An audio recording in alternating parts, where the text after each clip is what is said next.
There are places that stop you completely, not because of what they are, but because of what they make you feel. Most of us have stood in front of something extraordinary and struggled to explain why it moved us.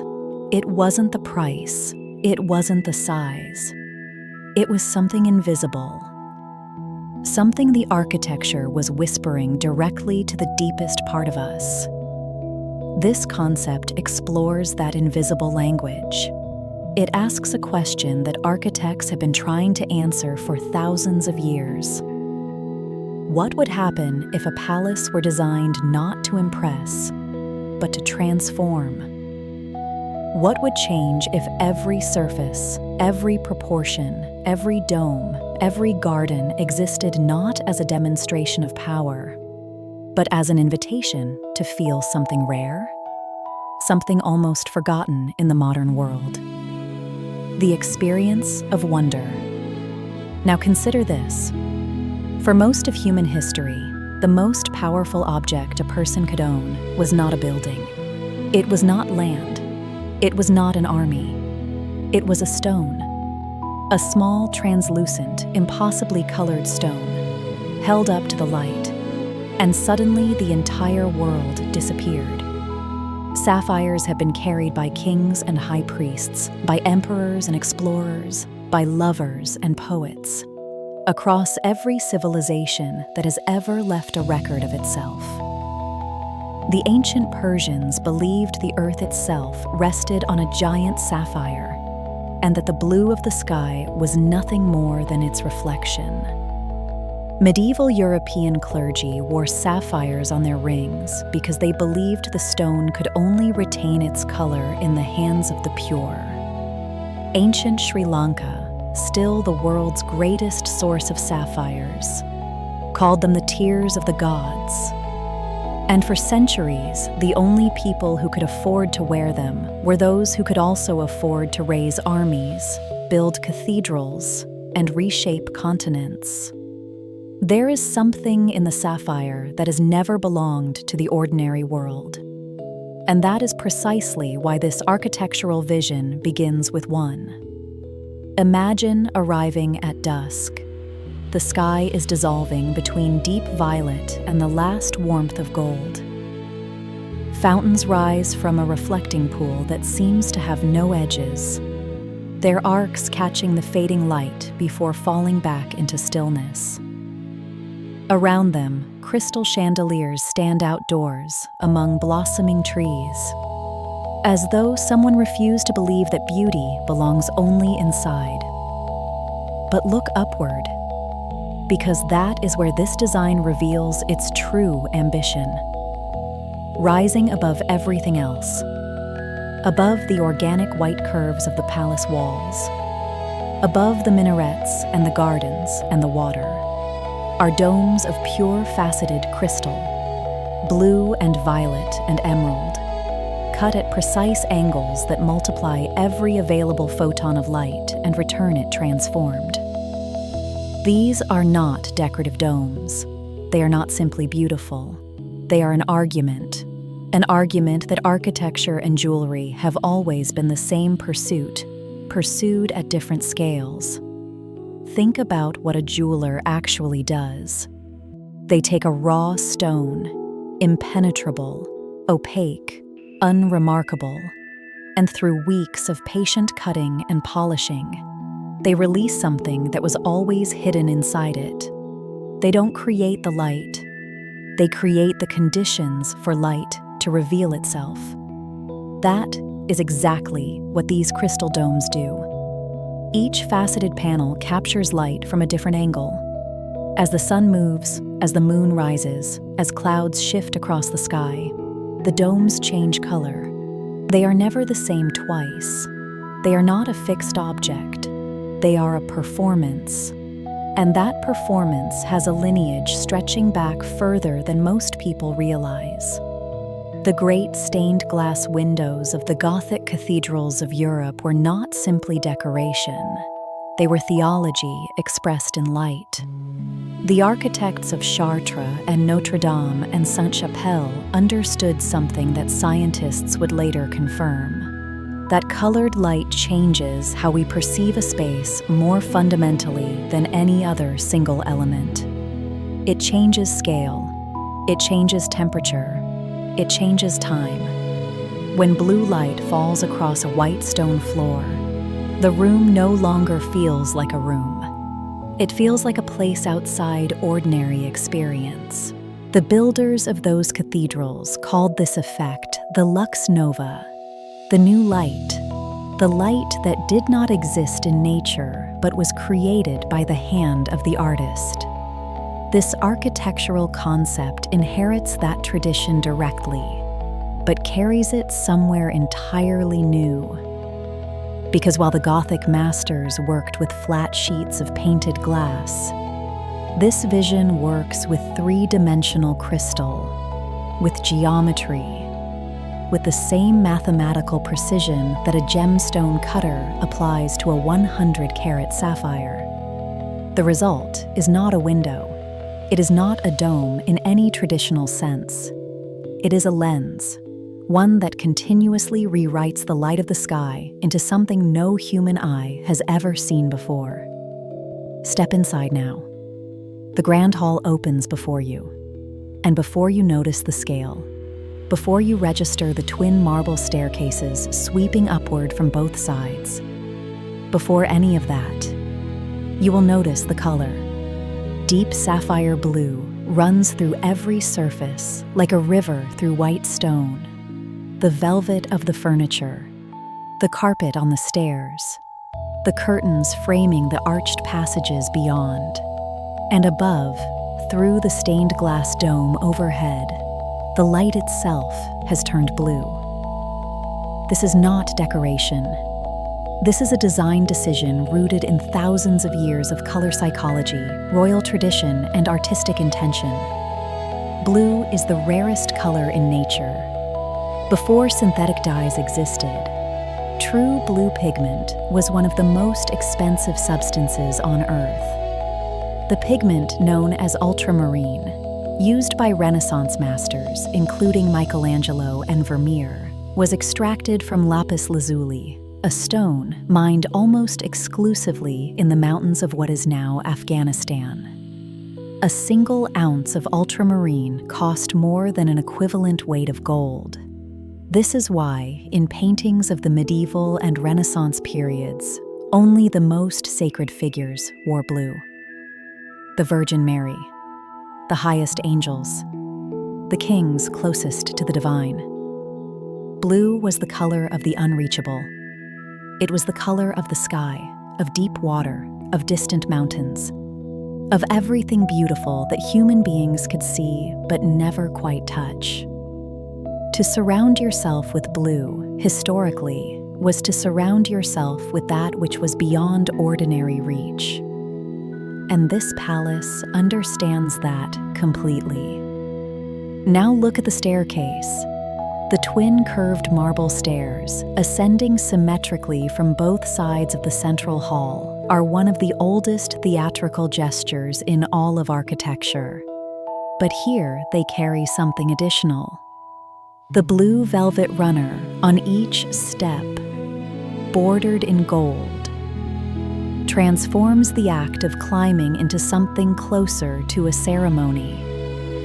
Throughout history, the ceremonial staircase has been one of architecture's most powerful tools for communicating rank, aspiration, and transformation. In the palaces of Versailles and Schönbrunn, in the royal residences of Istanbul and Delhi, the grand staircase was never simply a way of moving between floors. It was a stage. The ascent was designed to be witnessed. The materials underfoot were designed to be felt. The architecture above was designed to make the person climbing feel, even for a single moment, that they had entered a different version of themselves. That is what great ceremonial architecture has always done. It does not simply shelter the body, it elevates it. And above the staircase, suspended from the crystalline dome above, the chandelier. Not a chandelier in any conventional sense. An enormous cascade of crystal drops, each one individually cut, each one designed to catch the colored light from above and scatter it across the white marble below in constantly shifting constellations.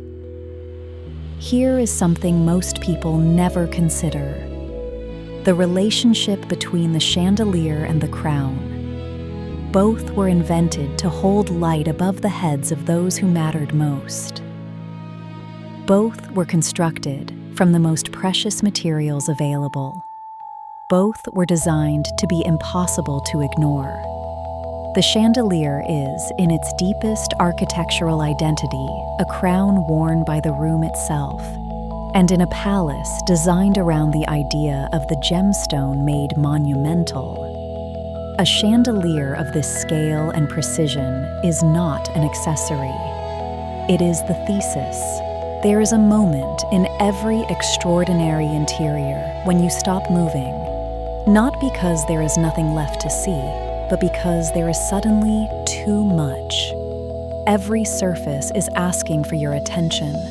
Every detail is competing with the one beside it. And yet somehow, this space never feels chaotic. That is perhaps its most remarkable achievement, because the design principle at work here is the same one that governs the finest jewelry ever made. A master jeweler never places every stone at the same level of prominence. There is always one central gem, surrounded by supporting elements that enhance it without competing with it. The designers of this palace applied that same discipline to every room. One element dominates, everything else serves, and the result is a space that feels impossibly rich and yet completely calm. The living room extends in a sweeping arc of deep purple velvet, the curved sectional sofa following the organic geometry of the room itself, as though the furniture and the architecture were designed simultaneously. Blossoming trees grow directly inside the space, their pale branches reaching toward stained glass windows that frame them like living paintings. This is not accident. This is biophilic design at its most poetic. The ancient human understanding that beauty is never more powerful than when it is alive. The greatest palace gardens of history were never simply decorative. The Persians invented the formal garden as a philosophical concept. The word paradise itself comes from the ancient Persian word for enclosed garden. To bring nature inside the most interior of spaces, to allow a flowering tree to exist beside carved marble and gold-leafed furniture, is to make the same statement those ancient garden designers made: that the highest form of luxury is not the absence of nature, but its most cultivated presence. Move now into the kitchen, and here something unexpected happens. Because the kitchen in a palace of this vision is not a working room hidden from sight. It is a statement. The curved marble island at its center is a sculpture as much as a surface, its edges flowing with the same organic confidence as the palace's exterior walls. Above, stained glass arches frame the last colors of the evening sky. And every surface, every utensil, every shelf is finished in gold. There is a long tradition behind this. In the great courts of history, the kitchen was a place of extraordinary status. The royal kitchens of the Ottoman Empire employed hundreds of specialists, each one dedicated to a single preparation, because the preparation of food for a sultan was considered an art form of the highest order. The tools were made to reflect that seriousness. Gold does not tarnish. Gold does not corrode. Gold was the material of permanence, and permanence was the ultimate expression of royal confidence. A kitchen designed in gold is not excess. It is a reminder that what happens here matters, that the daily rituals of nourishment deserve the same attention as the grandest ceremonial room. Luxury, at its most intelligent, never forgets the everyday. The dining hall carries that philosophy forward into its most theatrical expression. An oval table of white marble, set for a gathering that has not yet arrived, surrounded by chairs upholstered in deep teal velvet with gilded frames, candles already burning, flowers already arranged. The room is ready before anyone enters, and that readiness is itself a form of generosity. Overhead, stained glass panels in every shade of blue and violet turn the walls of the room into something closer to a jewel box than an interior. The entire space glows from every direction simultaneously. Here is a detail that most viewers will never consciously notice, but will feel immediately. An oval dining table, unlike a rectangular one, has no head. There is no position of dominance. Every seat is equally close to the center. Every person at the table is equally part of the gathering.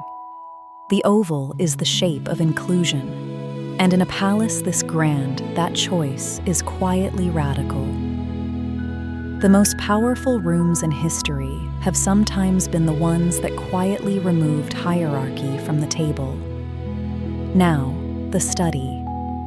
Two different studies appear in this vision, and together they reveal something fascinating about the relationship between knowledge and beauty. The first is a room of pure intellectual theater. A curved marble desk at its center, surrounded on both sides by arching bookshelves built into walls painted in deep sapphire-blue.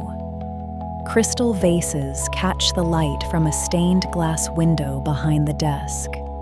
And outside that window, the city glows in the distance like a second constellation. Throughout history, the personal library has been one of the truest expressions of a cultivated mind.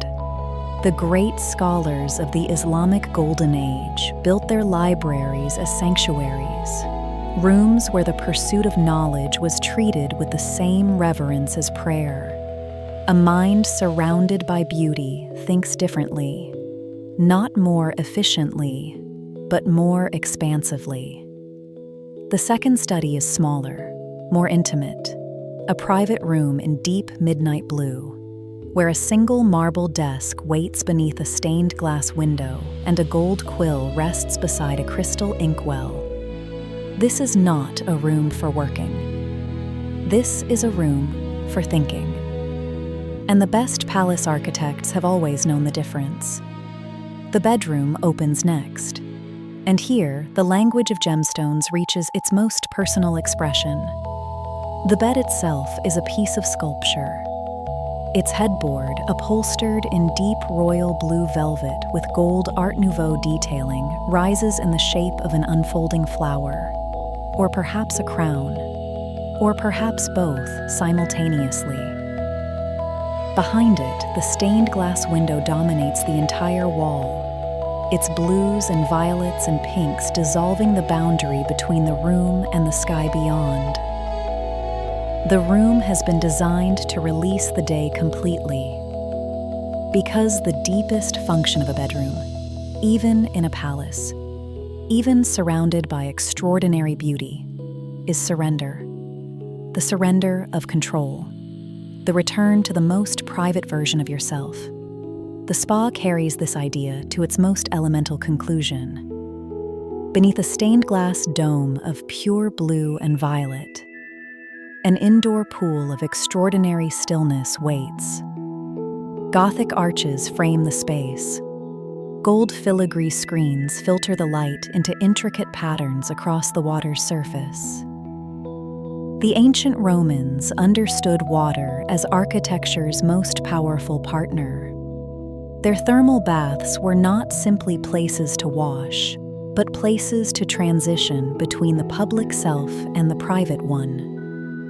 Water is the element that asks you to slow down, that makes mirrors of everything around it, that transforms a room into a place of reflection in every sense of the word. There is one final space that deserves a quiet moment: the dressing room. In most homes, the closet is a utility. But in a palace built around the philosophy of the jewel made architectural, the dressing room is a gallery.